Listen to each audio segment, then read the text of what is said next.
This is Film Talk, where we interview the brightest minds in filmmaking 5 days a week. Do you need a great camera for your next shoot? You may want to consider the world's lightest handheld Super 35 digital film camera, Blackmagic's Ursa Mini 4.6K. The Ursa Mini boasts a 4.6K sensor, global shutter, and up to 15 stops of dynamic range.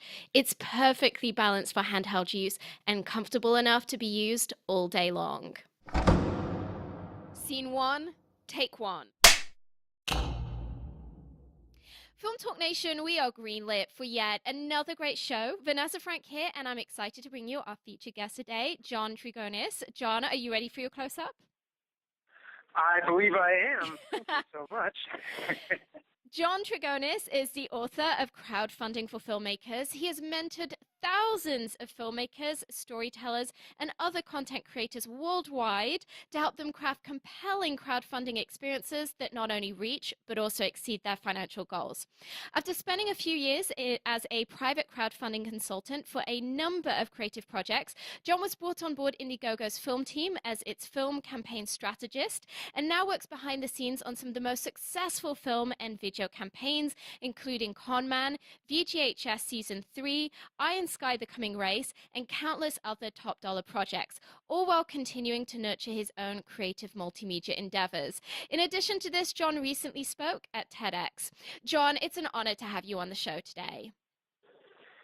Oh, thank you so much for having me. It's a pleasure being here. How's your day going?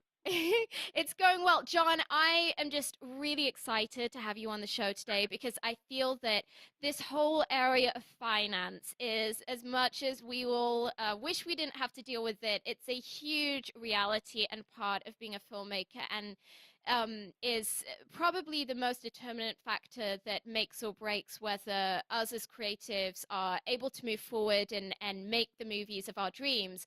So I'm really keen to get into the deep of all of that with you. But before we do so, I would just love to find out a little bit about how you personally first got into the film industry. Oh, great.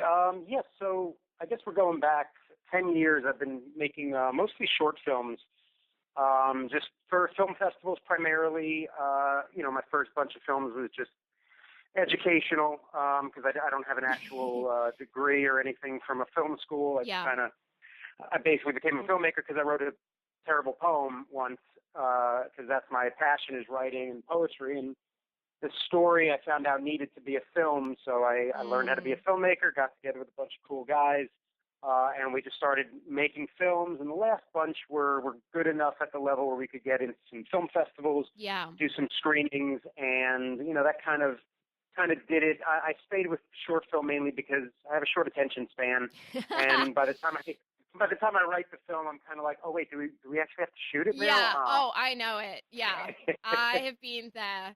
So I mean, you're very much from the school of just hands-on, self-taught, make it up as you go along. Yeah. I love it. I love it. That's perfect, actually. Make it up as you go along. That's or at least totally pretend, true. At least pretend like you know what you're doing and try to avoid stepping over any equipment, right? Exactly, because the insurance doesn't cover all of it. Yes, as I've unfortunately found out at times. So, John, I have to be really honest with you. I find this whole subject of crowdfunding, as I think many people do, I find it really overwhelming. And for me, the reason behind that is, honestly, and it's kind of something I want to discuss with you a little later on, is this whole issue of kind of like burnout. It just feels like, I mean, I feel like it's cooled down recently, but there was definitely this phase where it was like, it almost became like a drinking game, where it's like, if I just was to take a shot every time that someone asked me to contribute to like making their creative dream happen, I would be drunk by midday. But recently my eyes were really opened by a video I saw. Actually, it was a TED Talk, not yours, though I was able to recently discover your TED Talk. And I think for anyone who's not had the opportunity to see that yet, it's definitely something that they should check out on TED's site, as it's very illuminating on the whole subject of crowdfunding. But I saw this video by Amanda Palmer called The Art of Asking, in which she was explaining that the beauty of why we should be involving people collaboratively in funding our creative endeavors, even arguably if one is at a point where maybe financially one doesn't even need to do that. And I actually was really interested to discover that I know that you're from somewhat of a theater background, and that she was as well, and that she was kind of sharing much as you do in your TED talk, this thing of when you're live performance artists, you have that connection with the audience where you realize in a way that we Hmm. maybe don't with film, the extent to which there's a desire from the audience. So all that to Yeah. say, I would say I'm someone who's slowly being reformed to this idea of crowdfunding, which is why I'm incredibly excited to have you on, because I feel that you're really going to be able to at least open my eyes as to how this can work. So I'm just wondering to start with, like, what, and I know this is like the most basic of questions, but why crowdfunding? Why do you feel that crowdfunding has its place within the filmmaking ecosystem? Awesome. So the one word answer to that is pretty simple and straightforward. Actually, it's two words. I would say community and audience. Yeah. The one word that I never say when it comes to crowdfunding, I actually try not to say it, is the word money, Mm, because money is the secondary thing to what you can really get out of crowdfunding, which is, again, building an audience yeah. and engaging your community to actually make them want to not give you money for your film or help you fund your film, but take an active role in Mm, bringing your film to yeah. life. Now, Yeah. why do they care about that, right? I mean, that's the big question, and the skeptics might say, well, do they really care about that? I mean, the answer to me, again, plain and simple, is yes, they do care about it, because when I give, because I give to a lot of campaigns as well. I don't only Mm. just help make them more successful and build bigger audiences. I'm human too. I want to see cool projects made, Yeah. but I can't give to everybody because I'm not made of money. Yeah. You know, so I have to be very selective. More so, I have to go towards the people who are actually earning the privilege of my money and my Yes. I participation. like And that. that's something that's, and again, it's kind of a new concept, to be honest, because I find filmmakers time and time again do not realize that they have to work for this. They just Mm. feel like you could just put a campaign up and it's going to get funded. That was Yeah. actually true 5 years ago Mm. when there was hardly any campaigns around. Crowdfunding was not the buzzword that it is today. Today, the contributor has gotten very savvy. They Yes. can't be fooled. They can't be tricked. They want to know that you are worth it. So now we have to answer one big question to the audience. Why us? Why Mm. should they give to our project?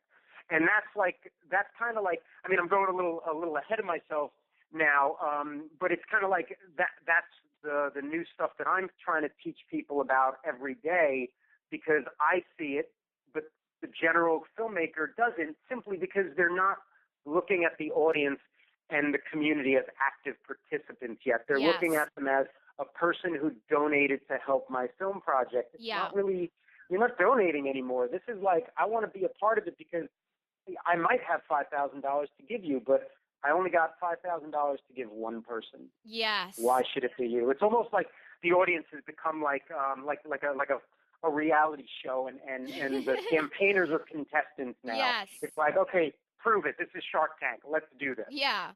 I find that point really interesting because the it the parallel really strikes me between crowdfunding and traditional finance, because the fact is when you sit in front of a financier and maybe you're looking at something that's at a scale of millions of dollars as opposed to a few thousand, but it's still that reality that even the biggest of film funds has limited means, and they are always Mm-hmm. going to be having exponentially so many more projects presented to them than they could ever possibly look at Yeah. funding. I mean, I'm sure the statistics are horrifying.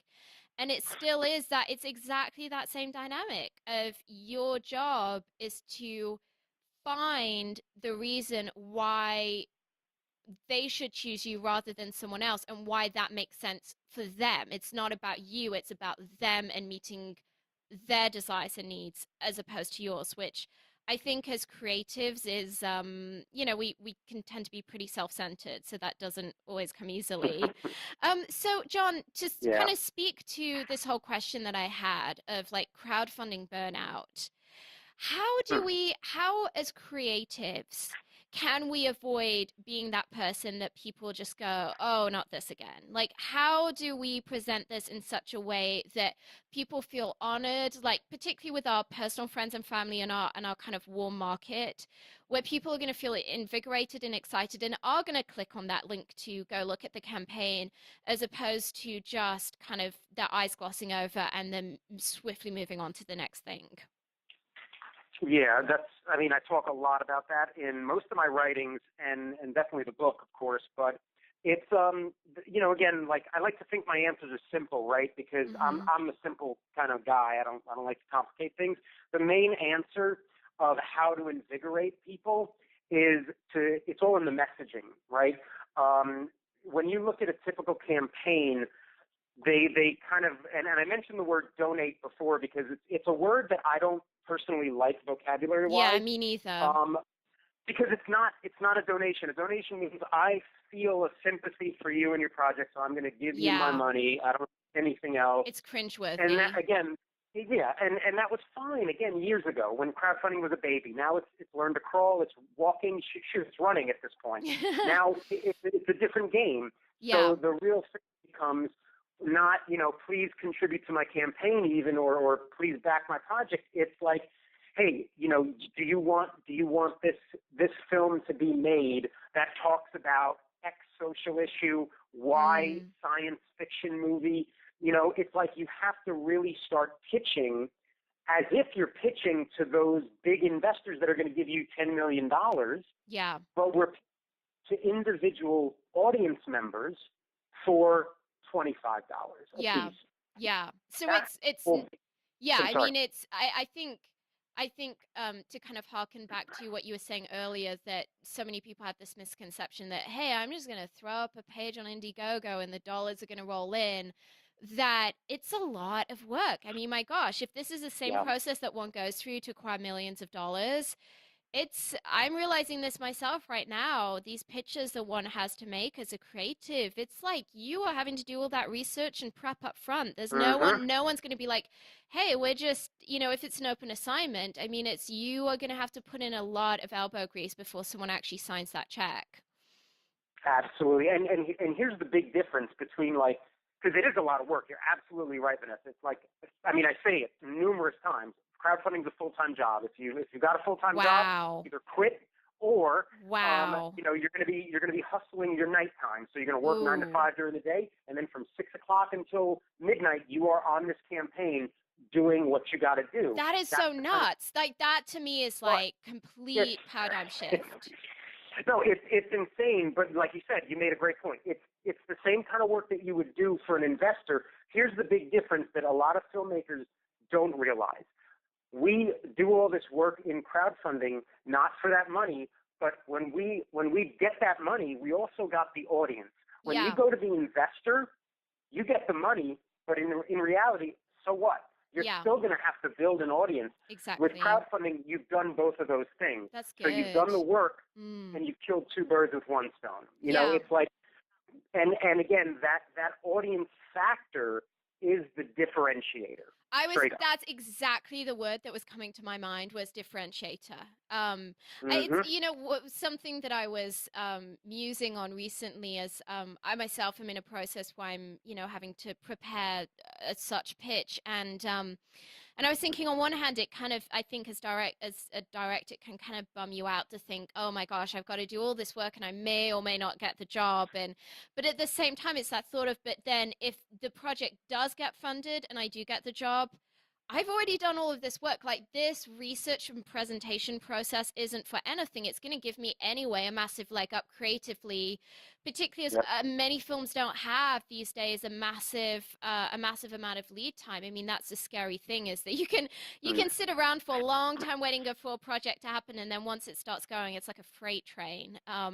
Yeah. So, John, I'm wondering, do you feel that there are distinctively film projects that are really right for crowdfunding, but then maybe there's other movie premises that you would look at as not being so apt. Like, for example, I kind of feel that, and this may just be me, but I feel like I've seen a lot of sci-fi kind of projects, and kind of Hmm. fantasy projects, that kind of thing, on crowdfunding. I can't honestly say, and this may just be my ignorance, but I don't feel like I've seen so much like romantic comedy, that kind of thing. So do you feel that in terms of even looking at the statistics, that there's certain projects that just for whatever reason seem to be a better match for crowdfunding and engage better people's imaginations in terms of them handing in that $20 bill, or is it just a question of execution?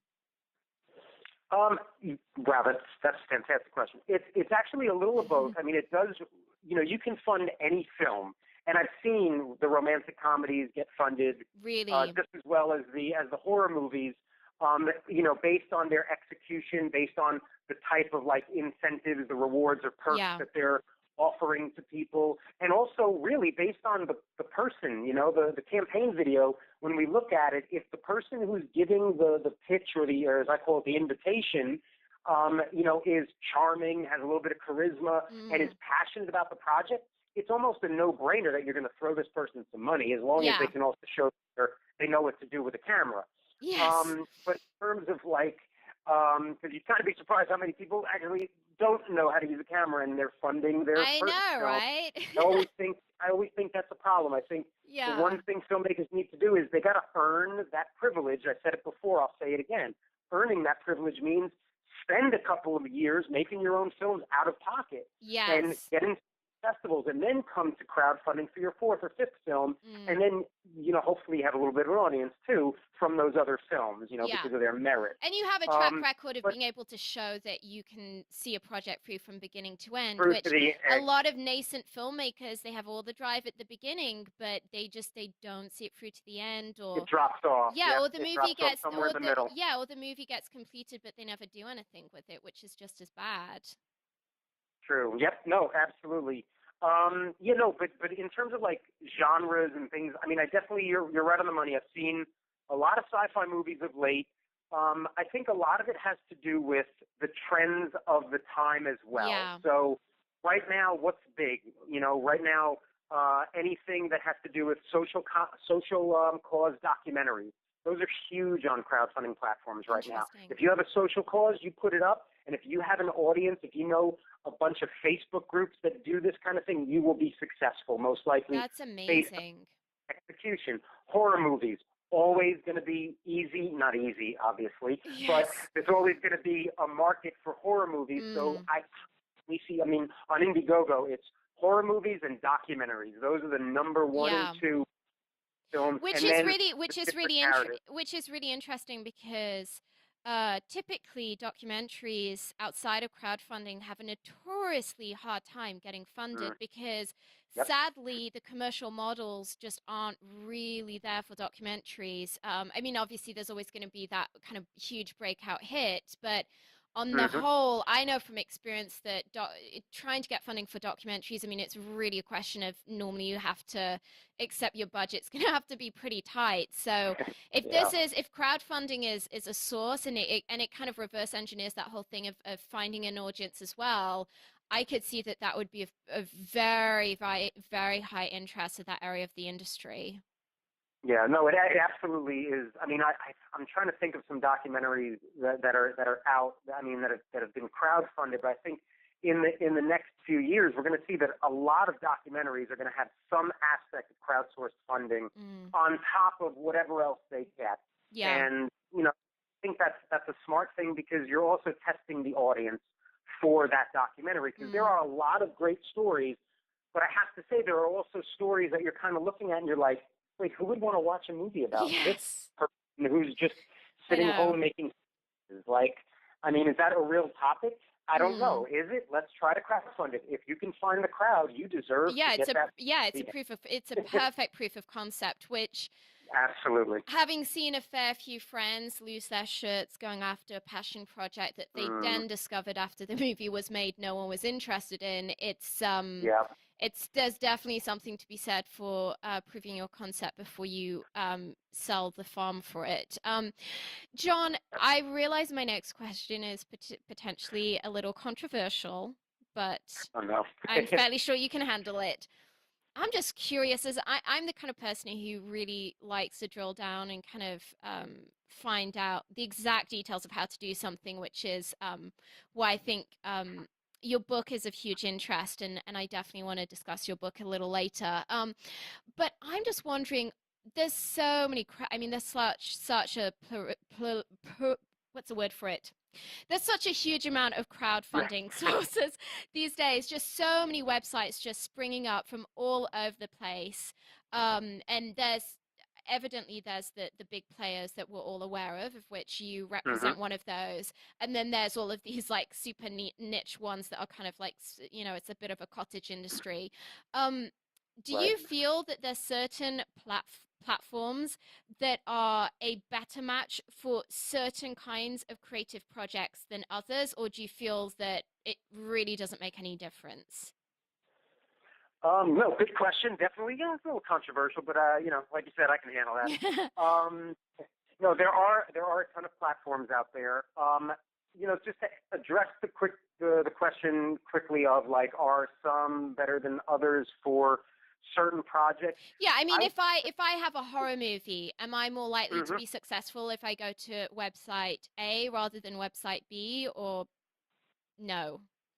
I mean, hey, look, I think everybody should be going to Indiegogo for, for obvious reasons. But Well, what actually, are one of those those? Let is, me bite the bait. What are yeah, those obvious reasons? well, actually, they're not all that obvious. But the one is actually me, because and I know that sounded slightly egocentric, but it didn't mean to come across that way. But they actually, I'm like an asset to Indiegogo in the sense that no other platform really has a dedicated person for independent filmmakers who gets to look over your project, give you advice, and tells you how to fix the campaign if it's not doing well That's throughout good. the duration of it. They might have other platforms definitely have. They'll give you like 2 or 3 quick points. They'll direct you to this document that's on their website, Yeah, but but not it's no good. as And so is that a free service, or is that's an that absolute. I mean, I'm a full-time employee. Indiegogo takes care of me, so they don't. The that's campaigners don't amazing. do anything extra. It's just as long as they know to reach out to me, they can reach out to me, That and is amazing. I'm never going to turn anybody down. I don't care if you're raising 5,000 or 500,000. Yeah. And I've worked all the big $1 million campaigns, but I've also worked on a lot of $5 and $25 and $50,000 campaigns that I'm Mm. hugely proud of. Sometimes more than the big ones.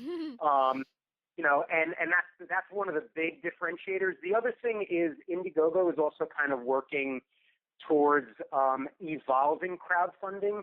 Now, Mm. everybody's talking about the evolution of crowdfunding being the Equity Jobs Act portion, Mm. which personally, I don't think it's not the revolution that we deserve, but it's the one we're going to get kind of thing. Yeah. To terror Batman, Dark Knight. Um, but the Indiegogo is actually making strides in ways to keep the filmmakers and other entrepreneurs and creators um, funding on Indiegogo. So we have a program known as In Demand, and that basically says that once you hit your goal and your deadline's over, you can opt in to stay open and become basically an e-commerce site to turn your independent film crowdfunding campaign into a movie franchise if, again, you know how to execute. And if you Yeah. know to reach out to me, I can help execute. So, those are like two of the huge differentiators between the two platforms. Yeah. I mean, that's But a just going massive value. That's a massive added totally. value. No, Wow. I mean, I'm very proud and I'm humbled at the same time because I get a lot of emails from filmmakers saying like, we really couldn't have done it without your expertise, this Yeah. and that. And it's, it warms the heart and it makes you feel like, this is what I get up to do every So, day and I love it. for someone who's listening to this who's like, wow, this is the best news I've had all month, and I need to connect with John and get my, that script that's been gathering dust on my shelf, like, get that moving Mhm. forward. How precisely do they connect with you? Is there a link on the Indiegogo website, or I mean, Sure. how do they get in touch? That's a great question, and that's a good suggestion. I should probably talk to our tech folks to get a link. There you go. Like, I am contact the impacting the film strategy. industry. Nice. I will give you full credit for that, Vanessa. I promise. Yay! I'm part of the Uh, Indiegogo family now. yes, exactly. I'm an Welcome aboard. Indiegogo girl. Nice. No, they, I mean, I'm pretty much everywhere on social media. So, like, on Twitter, I'm just my last name, @Trigonis. The other way to reach me is directly through email. As long as you have your campaign on Indiegogo in draft mode, I'm always more than happy to take a look at it and give some feedback and some points. And my email is really simple. It's literally 4 letters, TRIG @Indiegogo.com. Can you just repeat that one more time? Absolutely. It's Trig, so TRIG @Indiegogo.com. I just have a vision of someone driving down like the busiest freeway in LA right now, just swerving to try to write that down as they listen to this, because I just feel like a lot of you might be getting a lot of emails from people. So Hey, if that happens, it's all good for me, you know. oh, I What I love it. So, another somewhat controversial question I would love to ask you, is this whole issue of shareholding on movies. We've seen some massive, massive names in Hollywood, like Zach Braff, crowdsourced at least part of Wish I Was Here. There was obviously the Veronica Mars movie, and there was kind of this question of saying, a number one, is it not a little bit weird that these really significant entities are going down this route when arguably there might be more than enough funds to do that the traditional way? And B, there was kind of the question of when you then hear that, oh, they turn around and sold the movie for X tens of Mhm. millions, there is somewhat the issue of, should the people who put the money in to make the movie happen have some kind of back end deal on that? Now, I'm not professing, I'm not saying I have an opinion either way, but I'm just really, really curious to kind of hear what your feeling is on that issue. Absolutely. I mean, I mentioned that one little bit before. Like in terms of getting something on the back end if the movie sells and does well. I mean, Mm. that's what we call equity crowdfunding. That's coming in May. Indiegogo, we're not, we're looking into things, but we're not really sure what we're doing yet on that subject, because it is going to be such a very brand new thing. And again, we're kind of veering in the direction of making bigger strides towards, for our crowdfunding And population. yeah, and I would Um, imagine that the whole issue of, I mean, as much as I love the idea of kind of that equity crowdfunding model, I would imagine it must be fraught with legal issues. I mean, my goodness me. well, I mean, that's the thing. We'll see by next year, we'll find out a Yes. lot. But, Oh my that's for gosh. sure. But in terms of like, I mean, it used to be a bigger issue back in the day, the celebrity crowdfunding.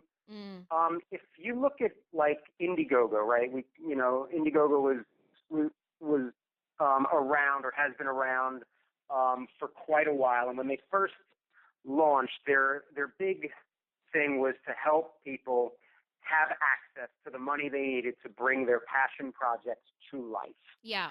Now, if you look at that altruistic, wonderful phrase, it applies to everybody, from me to Zach Braff to the guys who did Super Troopers to anybody who wants to crowdfund anything, Yeah. whether or not they literally write a check and just fund the movie themselves. They're doing it for that reason we mentioned earlier, is they're trying The to get that audience. audience Yeah. engaged, and they know that.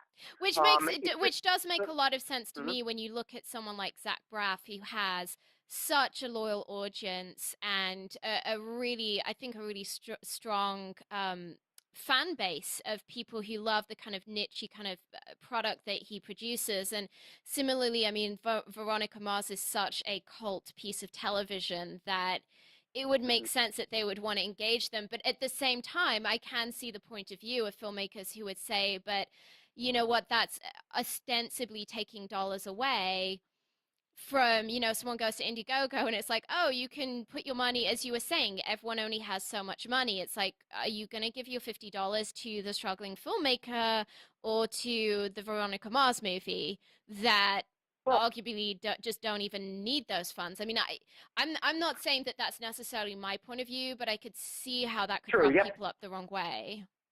Oh no, totally. And the interesting thing is this though, like those bigger campaigns. I'll say two things about them. One, those bigger campaigns actually, because I worked with the Super Troopers campaign, with the Yeah. Con Man campaign, which are like number 2 and 3 most funded film and video campaigns of all Hmm. time. And Well, when Alan those Tudyk is campaigners, involved, I mean, I would yes, hope so, right? I exactly, would right, pay and I would pay money to like watch him paint a wall. oh, actually, I'll be right up there with you because Yeah. I watched a few of his hangouts that he did, and he's He's magnetic. hilarious. He's hilarious. But he, those campaigns, they brought a lot of people to Indiegogo that never have used the platform. So That's a what good that does is point. it opens it up for all of the other smaller filmmakers, let's say, to access those Mm, people. But again, it's a competition. We're competing with one another yeah. based on the messaging and the execution of the campaign because we have to get those people's attention and they only have so much funding to give Yeah. and so much attention. Yeah. So that's the kind of interesting twist It to is that an part. interesting, it's a very interesting dynamic.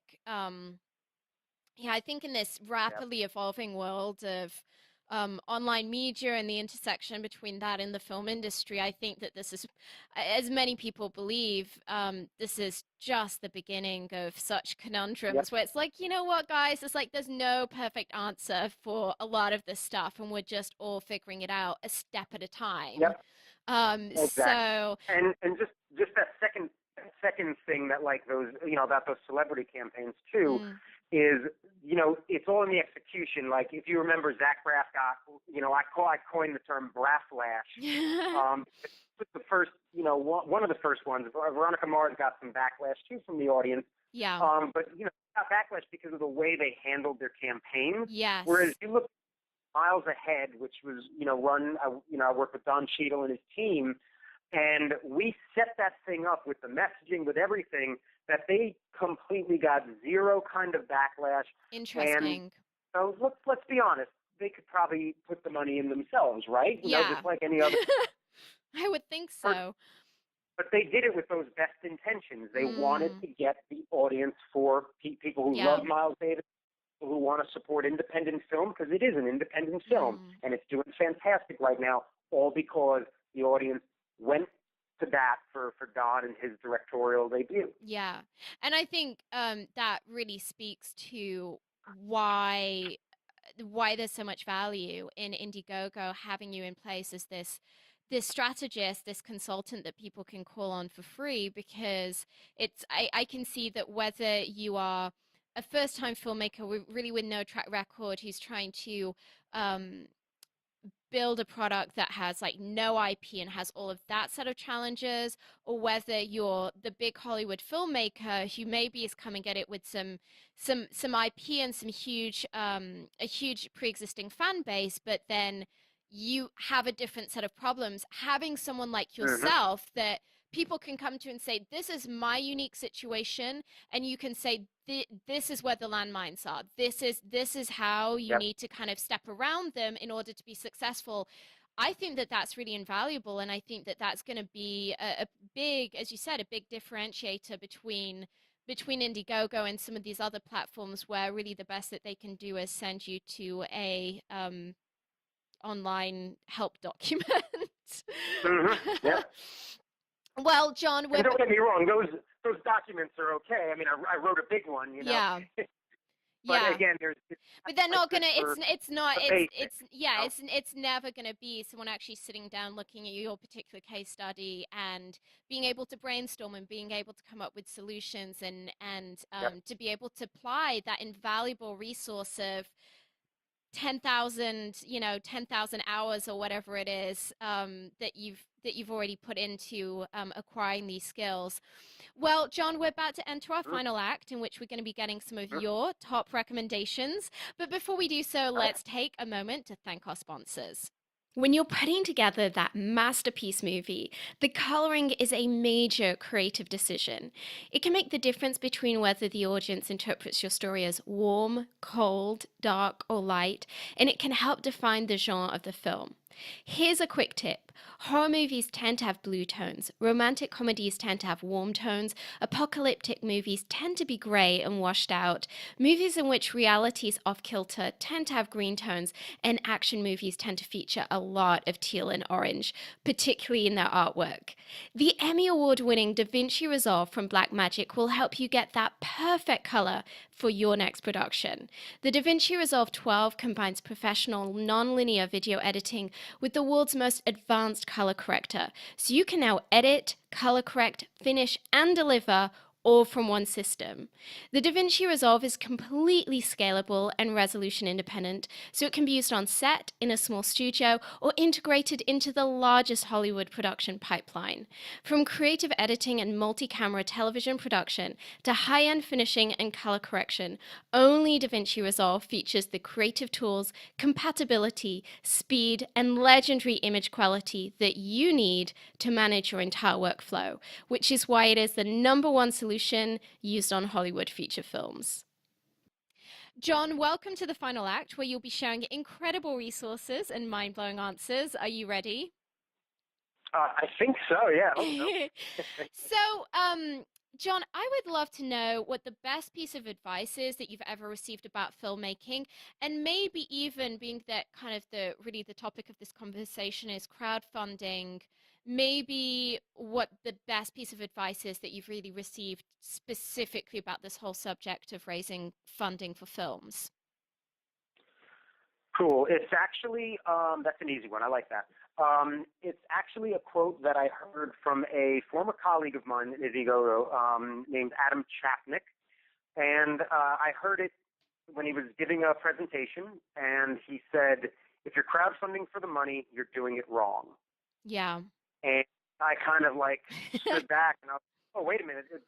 The word funding is in the Yeah, right? word, it's like, but so is crowd, and crowd comes before the funding, and that Oh, kind of that's good. That's smart. really hit me good, and I kind of use that in my thing, but I always got to give him credit. That's the best piece of advice Mm. to this day that I would say to any crowdfunding filmmaker or any crowdfunder in general. Yeah, that is really, really smart. Wow. Well, I will never hear the word crowdfunding the same way ever again.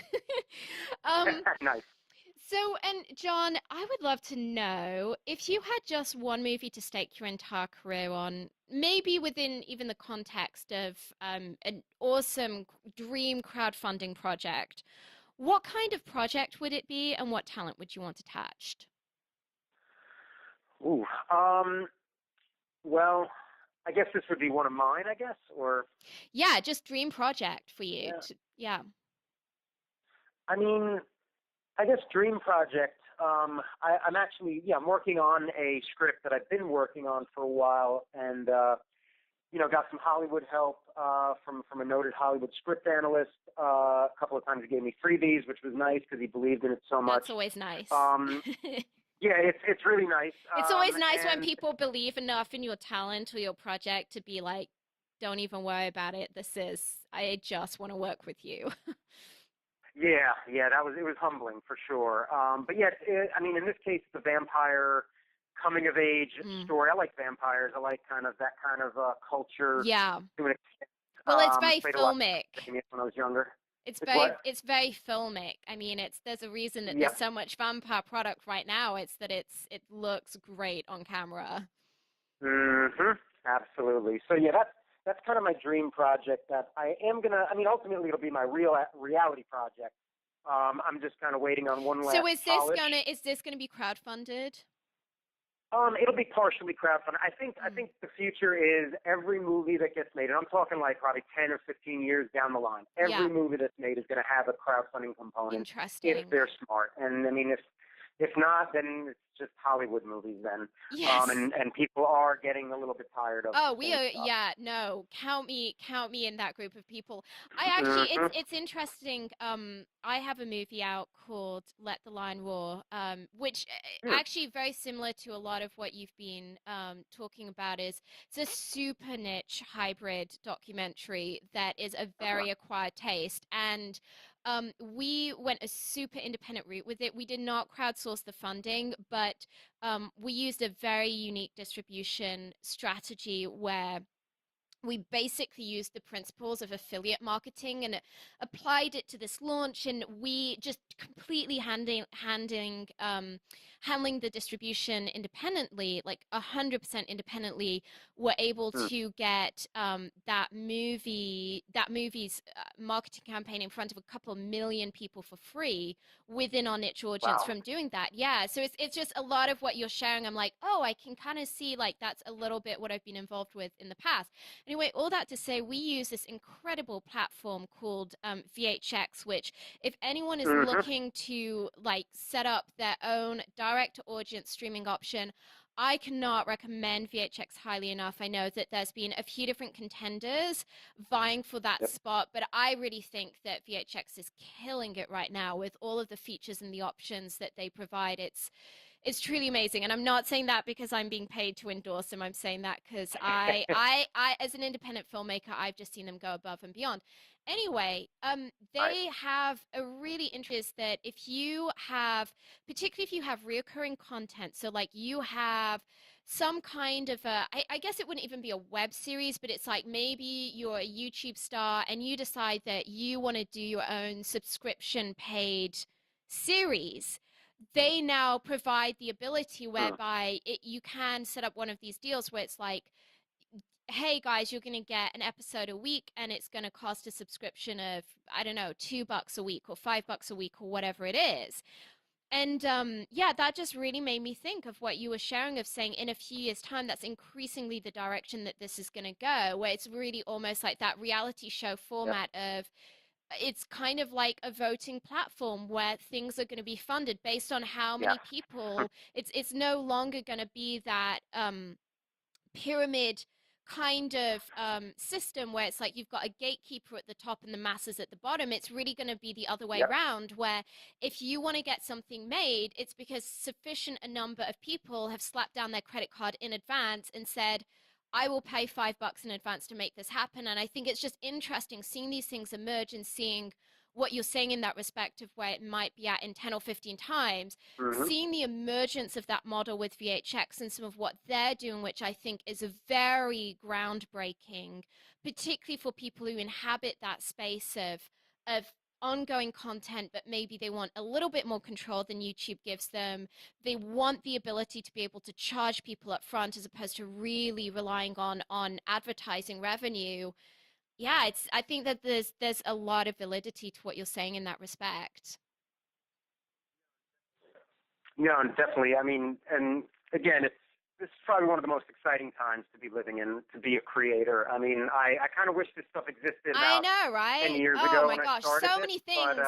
So many happy it's here things now. I wish existed about 20 years ago. It's like, boy do people not the younger, like people coming into the industry have no idea how easy they have it these days with like all of these great Uh-huh. internet websites and LinkedIn and I remember the days where you had to comb through the phone book and just it was very analog. So John, I love to ask my guests to recommend a book for our listeners, something that has been of huge help to them in their filmmaking career. Um, and so I kind of feel Hmm. like this would be a really good moment to actually discuss your book, which you wrote on crowdfunding. It's kind of like, from what I gather, it's kind of like this Bible that shares the details of how one should be doing this. So I just love it if you could share a little bit about your book with our audience and specifically why this book is going to help them with their crowdfunding. What are they going to be finding in this book? Perfect. The book definitely is good for filmmakers who have never crowdfunded, and it's also good. The second edition, which is coming out in July of this year, is good for those filmmakers and the filmmakers that have run, even a $1 million campaign. It's full of like new information, because I've learned a lot. And I mean, it's in the such 3 an years since the evolving, first it's edition. such an evolving domain that I can imagine for your publisher, it's like they must be sweating trying to keep up with this stuff. Like every 6 months, we need a new edition, you know? Yeah, I mean, the good thing is, and I wrote it in this certain way to try to make Yeah. it as evergreen as possible. Right now, it's the only crowdfunding book that's evergreen because I don't Yes. use any data. And I did purpose. I'm not, because the data is going to be Exactly. gone in a month.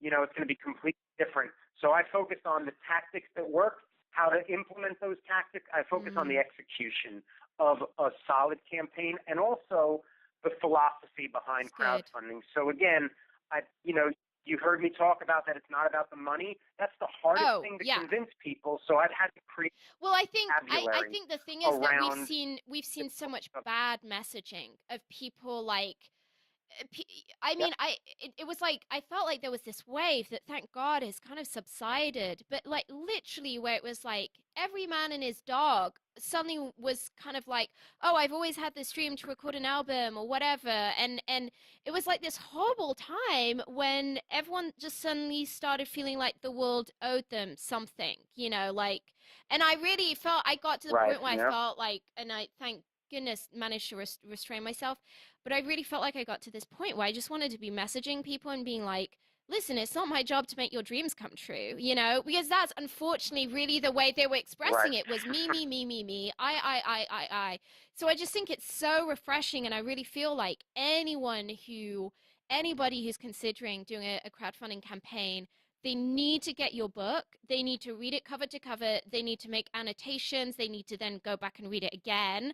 And then they need to drop you an email or a tweet and get in touch with you to be like, okay, I've read your precepts and now I want to discuss the specifics of how this applies, because I don't want to be like those people that are just giving a bad name to crowdfunding. Yeah, exactly. And again, those folks are, I mean, to be honest, like if I was going to be, my personal thought on that is like those people don't deserve that's how I crap. feel. If they're going to make it about narcissism. themselves. The thing that I tell people is, like, this is a privilege. This is not something that, you're entitled to. You're not entitled to anything as a filmmaker unless you earn it. And crowdfunding, that is one of the biggest privileges, to be able to go to the audience, ask them to be a part of your project, and actually have them say yes. You earn that, and you take full responsibility for that privilege because it's that big. So that's one of the things that I preach about in every talk that I give. I got it in my book a little bit. The second edition even more, because there is this sense of entitlement now, because everybody can do it. Yes, you can do it, but not everybody can raise $500,000 the first time. John, I cannot even tell you how cathartic this conversation is to me. It's like years of pent up frustration that. Oh my gosh. And I know I'm not the only one. I know there's someone like probably sat in their car right now, like just nodding their head, being like, oh my gosh, I could tell you stories of people who sent me messages on Facebook. So John, remind us all what the title of your book is. So it's really simple. It's Crowdfunding for Filmmakers. Crowdfunding for Filmmakers, second edition, and that is published by Michael VC Books, right? Great. Yep, that's them. Yep, and the new edition is out in July, but the original edition, which is still perfectly valuable resource, even up to the time the new one's published, is still available. So if you're crowdfunding tomorrow, well, not tomorrow because you need time to read the book, but if you're crowdfunding in the next 2 months, you can still pick that up, and that'll give you all the basics. This is going to become like my passive aggressive play now on Facebook. When people send me those really dreadful crowdfunding messages, I'm going to be like, I think you need to read this book. That's gonna be the way I'm gonna handle the. Please. Oh, I'm so gonna handle it that way. Because I honestly, know, right? you'll be No, doing but a it very is. big It's like service it's because they like will it's learn that how to do it. socially awkward moment, and then the campaign doesn't gain traction, and then I've had friends get like super depressed and down in the dumps, and everyone hates me, no one loves me, and it's like, oh my Yeah. gosh, it's embarrassing. It's like when someone has a booger on their face, and it's like someone just needs to tell them. So, Oh Lord, yeah. that is a perfect analogy. Well, Film Talk Nation, I know that you love audio. To thank you for joining us today, we've partnered with our friends over at Audible to offer you a free audio book. Great titles available include Story by Robert McKee, Save the Cat Strikes Back by Blake Snyder, Why Not Me by Mindy Kaling, and Your Year of Yes by Shonda Rhimes. If you haven't already done so, you can claim your free audiobook at audibletrial.com/film talk. That's audibletrial.com/film talk. And this link will also be included in today's show notes.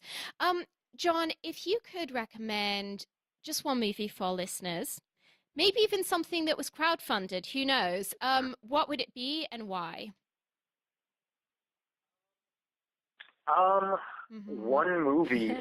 Oh man, that one caught me off guard. Um, I would say, well, that's a tough one. I'm gonna have to go Okay, I'll non-crowdfunded, allow that. and just kind of dive right into. Please allow this because, yeah, but yes, it's my favorite movie of all time. The Lost Weekend. It's an old Billy Wilder film, and the reason is, I'm a big Yes. noir fan, and it's the kind of movie that talks about addiction, and I think a lot of artists Oh, yes, for and good writers reason. and filmmakers will Yeah. understand the addiction to what the creative process. Even though this is more of an addiction Mm. on alcohol, but it's kind of a very similar thing where we'll do anything to Yeah. make sure we Well, get it and any get it Billy out to the Wilder world in this movie case. is going to be an absolute treasure. And I can't believe I haven't actually discovered that one yet. Yeah. So, So yeah, no, it on really your list, should be. trust me. The Apartment is just one of my favorite movies of all time. I Yeah. must have seen it a half a dozen times, and yeah, I no, watch it it every is year really one of at those Christmas. movies that so completely holds up.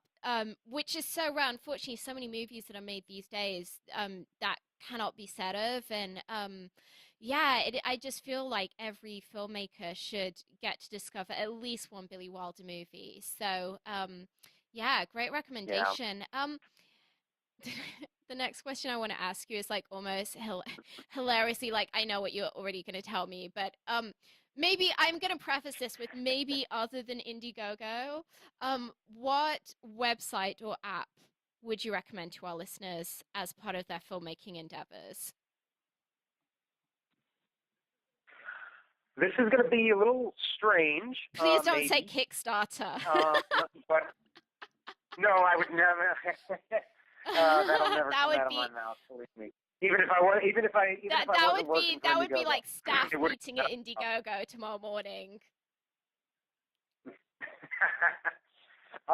No, but I think one website that I recommend for everyone who's a filmmaker, Twitter. Really? I'm just saying Absolutely. Even no, no, no. oh, I'm sorry. saying so why do you feel that Twitter is so particularly applicable to filmmakers? Well, mainly, I mean, and even despite all the silliness that's happening with just about everything Mm, that Twitter is doing right now, it's still the best platform for audience building and connecting with like-minded filmmakers. You've got your hashtags. It's yeah. an easy way to find hashtag independent film and find a bunch of people who are doing Mm, independent film related things. Hashtag filmmaking. You can learn about all the new cameras. Hashtag support indie film, and it's probably the biggest independent film community I've ever seen, and a community in the truest sense where everybody is trying to help one another mm, get to the next level.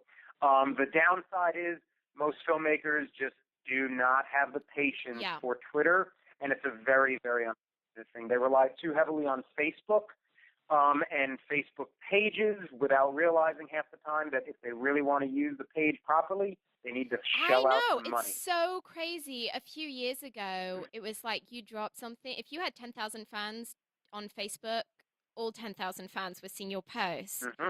And now, I mean, I Yep. know, my movie has towards, I think, about 80,000 fans on Facebook. And we will have, like, it is insane how small of a fraction it is of those people that get to see our posts unless we Yeah. spend serious money on it. And I mean, it's still, if you have a large enough audience, that's still a staggering number of people compared to a few years ago. The fact that you can even Hmm. have a few thousand people see a post is still a miracle, but dang, it's frustrating. Like, I hate it. It is I because know, you right? It's earned kind of that like, following, and then yeah, and now you Facebook's have to like, oh pay me yeah, again. we I gotta know. you gotta It give kind us of money to feels get to them. like a toll tax or something where it's just like, wait, I thought I Absolutely. earned this. Yeah, it's insane. Well, that's really interesting because I've Yeah. honestly never had a guest say Twitter before, so that's a first. I have a lot of people who say LinkedIn, a lot of people Yeah. say IMDb Pro. So, John, you are the first of your kind. Yes, I'm glad. Yeah, I haven't learned how to use the other two yet. I know, LinkedIn is right? still a Everyone's mystery to telling me, me. all these guys are like, Um, LinkedIn is the bomb. You have to get on LinkedIn. And I'm like, I don't know. I think as well, it's kind of for most of us. There's only so many hours in the day, and the problem is the internet yep. represents an unending list of possibilities, and you just kind of have to go. If I have 10 minutes left at the end of the day, I'm probably not going to spend it learning a new platform. But I'm sure I'm going to Yeah. have enough of my guests wrap me on the hands about that to where one day I'm going to actually start engaging with LinkedIn, and then we'll probably become a convert. So Yeah, it's great for blogging. I post mm. blogs on LinkedIn, and then I get a good amount of reactions. But outside of that, Yeah, because I you're me're you're unless you need a you're pretty job, you're kind of pretty like, no, engaged online good. with the blogging and the. I mean, you you working it. Yeah, it's I used to be a professor 10 years ago. Oh, no, sorry, not 10 years ago. For 10 years, I left it to go to Indiegogo.